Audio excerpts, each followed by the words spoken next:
Olá, meu nome é Fernanda Raquel, eu sou artista e pesquisadora das artes da cena, também sou professora de teatro e tenho dedicado boa parte da minha pesquisa ao teatro contemporâneo japonês.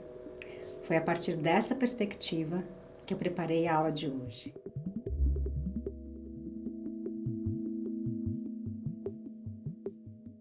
Diante de uma grande catástrofe, como nós, artistas da cena, reagimos?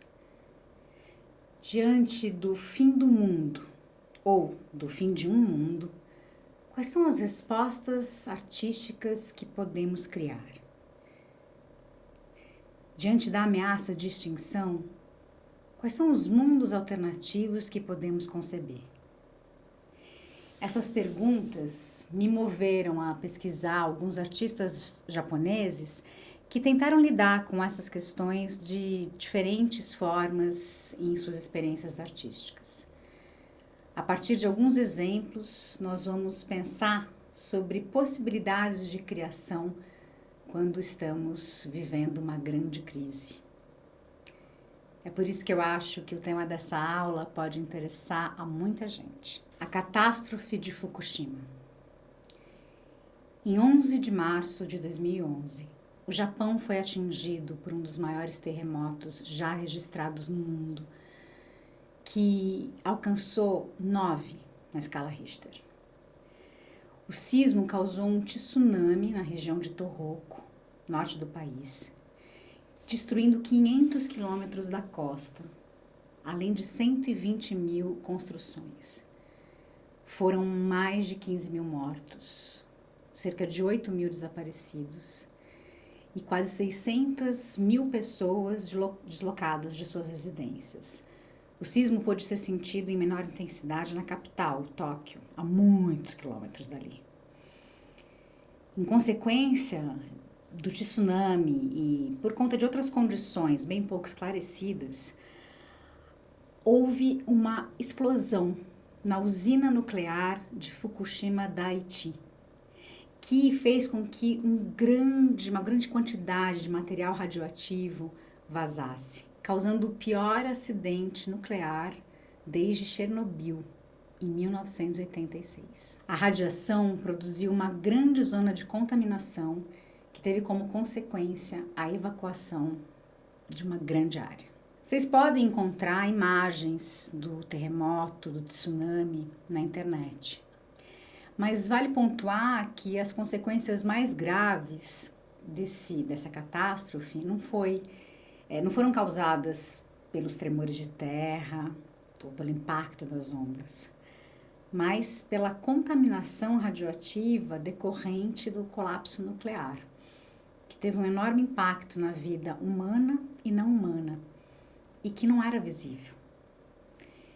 Uma força destrutiva invisível, mas que estava lá e que ainda está até hoje em áreas que ainda não podem ser habitadas. Em suas respostas ao desastre de Fukushima, artistas lidaram de diferentes formas com o problema. Entre a ajuda humanitária para reconstruir o que era possível e protestos de rua contra a energia nuclear, a tônica de muitas produções pós-Fukushima foi de trazer aspectos políticos de maneira mais contundente. Um dos coletivos artísticos que mais rapidamente começou a se mobilizar foi o grupo Timpon, criado em 2005, bastante conhecido por sua arte urbana e ativista. Uma de suas primeiras ações foi a de incluir, sem autorização, num grande mural histórico chamado O Mito do Amanhã, de Taro Okamoto, que retrata o bombardeio de Hiroshima e Nagasaki e está exposto numa das maiores estações de Tóquio, a estação de Shibuya. Eles incluíram nesse mural o desastre de Fukushima. Então, esse é o tipo de ação que tem uma forte conexão histórica e um senso de responsabilidade, uma espécie de convocação. Mas não é sobre essa obra que eu gostaria de falar na aula. Eu vou falar de um outro projeto que em suas características, por suas características, colocou o próprio corpo dos artistas envolvidos num grande risco. Don't follow the wind, ou não siga o vento.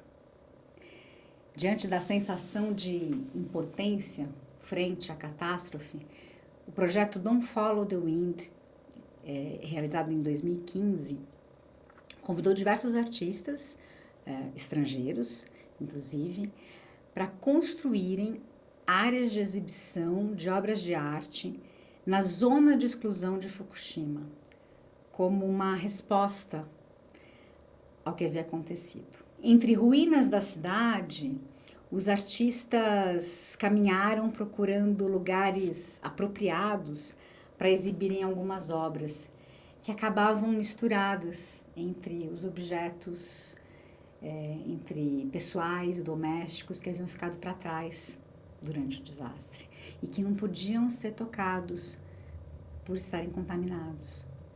Então, mesmo com roupas de proteção, todos envolvidos no projeto se expunham ao risco de contaminação, colocando em outra escala a relação entre arte, risco, corpo e meio ambiente.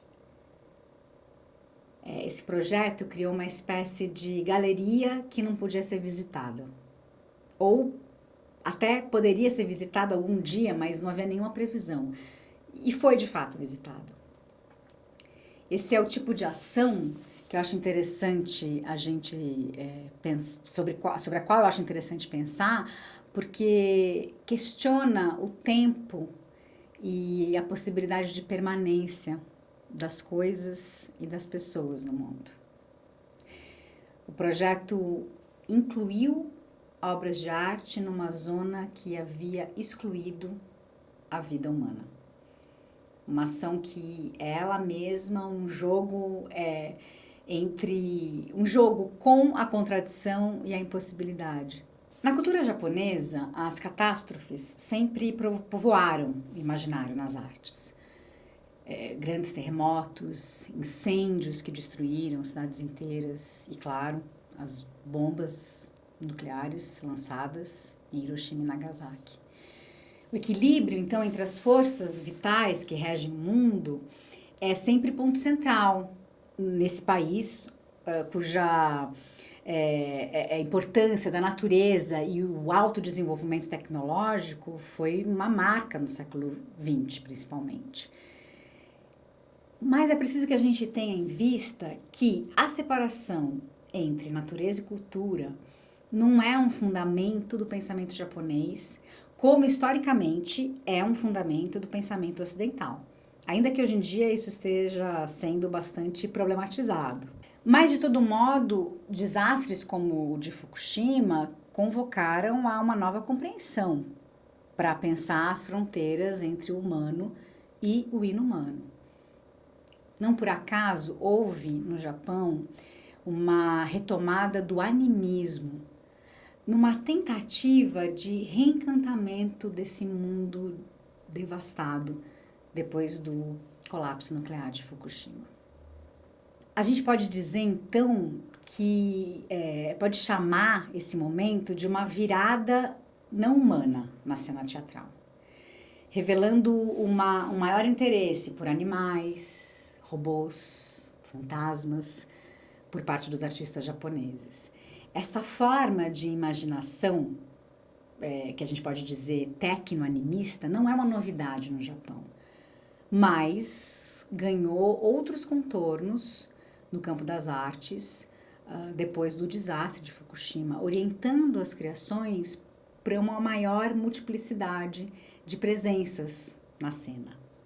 Nesse sentido, um outro exemplo que eu gostaria de trazer que faz com que essa fronteira seja bastante borrada entre o humano e o inumano é o trabalho mais recente de Orisa Hirata. O Orisa Hirata é um dramaturgo e diretor japonês bastante conhecido, principalmente porque criou um um estilo de teatro que ficou conhecido como teatro coloquial contemporâneo japonês, que tinha como intenção mostrar as relações sociais, as relações sociais japonesas cotidianas em detalhes mais realistas, não mais calcados numa representação estilizada, que é uma característica dos teatros tradicionais japoneses. A obra que eu trouxe para nossa aula é Sayonara 2. Trabalhando em colaboração com um cientista em robótica, Oriza Hirata criou a peça Sayonara, escrita em 2010. Nessa peça, existe uma androide que faz companhia a uma jovem que tem uma doença terminal e recita poemas para consolar essa moça. Em reação ao desastre de Fukushima, Oriza Hirata escreveu uma sequência final de Sayonara 2, em 2012. Essa sequência se inicia a jovem. Essa sequência acontece quando a jovem já morreu e essa androide recebe uma nova missão. Qual é? Qual seja? Ela deve seguir para um lugar onde muitas pessoas morreram e onde as pessoas vivas já não podem ir. E lá deve continuar recitando poemas. Então, ele traz para a cena a ideia de que somente um androide seria capaz de vagar por aquele espaço contaminado, intercedendo pelos mortos.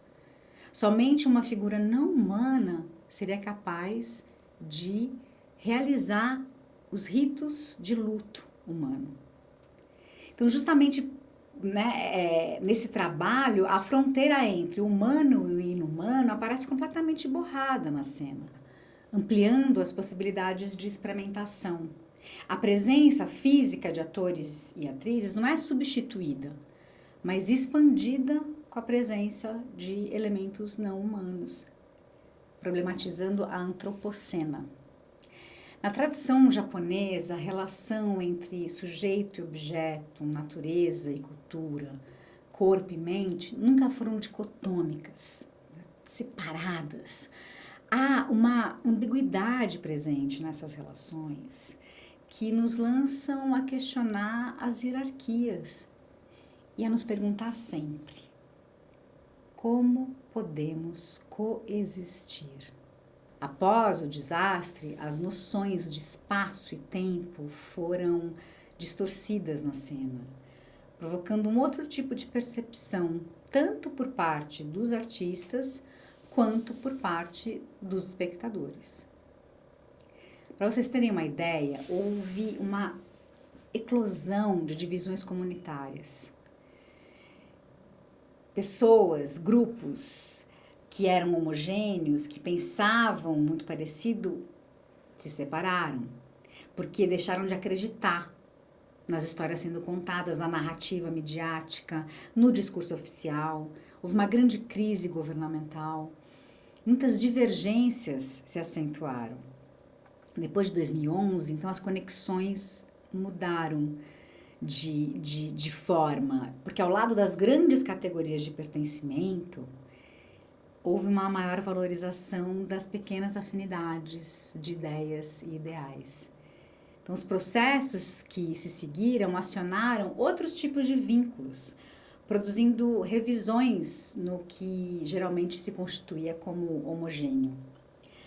Em 2014, um evento na Alemanha reuniu alguns artistas profundamente impactados pela catástrofe. O evento chamava algo como Síndrome do Japão, arte política depois de Fukushima. Ele juntou artistas de teatro, de música, das artes visuais, para tentar responder à pergunta: o que fazer no campo das artes depois de um desastre como esse? Entre os convidados desse evento estava o Toshiki Okada, que é diretor de um dos grupos mais proeminentes do Japão, Shelfit, criado em 1997. Considerado um dos criadores contemporâneos mais importantes no Japão, no teatro de Shelfit, a relação entre movimento e texto quase nunca coincidem. Essa disjunção é um dos traços mais marcantes do trabalho do grupo. Os gestos são dilatados, porém não de maneira ordenada, organizada. E as personagens falam muitas vezes como se estivessem dizendo o próprio pensamento em voz alta. Isso fez com que o teatro de Toshiki Okada fosse conhecido como hipercoloquial. Ele tem atuado dentro e fora do Japão e nos últimos tempos tem desenvolvido experiências onde é cada vez mais presente elementos não humanos na cena. Mas nessa aula eu vou falar sobre as peças que foram criadas em profundo diálogo com a catástrofe de Fukushima. E eu escolhi 2 delas para a gente pensar algumas questões a partir desses exemplos. Essas peças, elas se passam numa paisagem bastante afetada pelos fantasmas de Fukushima. E nelas, algumas perguntas persistem. Como habitar um mundo entre os vivos e os mortos? Ficar ou partir? Acreditar ou não na narrativa oficial? Separar-se ou unir-se à família? Esses dilemas, que talvez a gente tenha alguns pontos de contato aqui nos últimos tempos, mas enfim, esses dilemas são enfrentados pelas personagens dessas peças que acabam por criar realidades alternativas para seguir. A estrutura do tradicional teatro no também é retomada, tanto pela presença de fantasmas e pessoas mortas, como também pela arquitetura cênica similar aos palcos do no. A primeira peça sobre a qual eu vou falar é Localização Atual. Esse nome já convoca a gente a pensar em que ponto estamos. Ela foi apresentada pela primeira vez em 2012 no Japão e depois foi apresentada em muitas outras cidades pelo mundo. O dramaturgo e diretor diz que essa é uma peça de ficção científica que termina com uma viagem em uma nave. Eu diria que é uma ficção altamente contaminada pela realidade. Na verdade, é quase uma ironia que Toshiki Okada reforce tanto o aspecto ficcional dessa peça, já que boa parte do texto se desenvolve justamente sobre as divergências de pensamento que assolam uma vila. Nessa vila, as pessoas começam a se dividir entre aquelas pessoas que veem sinais de que há algo errado e acreditam que aquele lugar vai desaparecer e, por isso, elas precisam encontrar maneiras de escapar, e as outras pessoas que se negam a perceber qualquer tipo de anormalidade. Todos os diálogos da peça giram em torno de acreditar ou não numa história. Em tempos de pós-verdade, eu acho que esse tema pode nos interessar bastante. Nessa peça, são 7 atrizes o tempo todo em cena. Elas permanecem quase sem se mover. Poucos se deslocam. E é como se depois de um grande desastre, simplesmente ficar de pé já fosse o suficiente. É como se estar ali em cena fizesse a gente perceber a pura potência de resistir sendo corpo, de continuar existindo. Naquele momento, é isso que ele escolhe colocar em cena, uma excessiva imobilidade, que faz o corpo emergir como vida que resiste. Nessa peça, a vida que resiste também se apresenta nos elementos da natureza, que são fundamentais para o desenvolvimento da ação dramática. Então, há uma nuvem de brilho azulado, que é o sinal de uma profecia relacionada à extinção desse lugar, assim como os peixes mortos boiando de barriga para cima. E é do alto de uma montanha que as pessoas avistam todas as mudanças que foram acontecendo ao longo do tempo que elas se relacionam com o passado, mas também que elas se relacionam com o presente, porque é do alto da montanha que elas vão para poder ver, para poder imaginar o futuro. Então há sempre um jogo entre o visível e o invisível. E esse jogo entre visível e o invisível é também uma marca do teatro no, onde a percepção do tempo é muito dilatada, seja pela extrema lentidão dos performers, seja pela musicalidade meditativa ou pela presença de personagens e figuras de outras dimensões, como os fantasmas, que são fundamentais para o desenvolvimento das peças de teatro no.